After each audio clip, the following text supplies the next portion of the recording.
pada tahun 2016 ke 17 tu lah.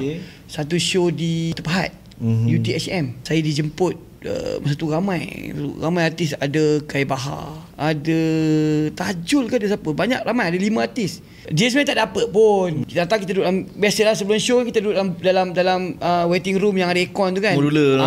Yang putih tu kan, ada air apa semua kan. Kai Bahar dia sombong macam tu. Dia macam belagak sikit, tak tegur orang, datang duduk kat belakang tak tegur apa semua. Yang nak menjadikan yang saya jadi marah tu, dia potong queue. Dia patut last sekali, dia potong queue kita orang. Dia tak bagi tahu kita orang apa semua, dia potong queue daripada dia nyanyi, dia belah. Masa dia belah tu orang semua ikut dia belah. Kosong babe depan padang tu. Balik ambil handphone, kau ingat kau bagus sangat ke apa semua, puk. Masa tu lah aku pula tak ada chance lah, aku bagi terus nama Kai Bahar, memang aku type tu Kai Bahar.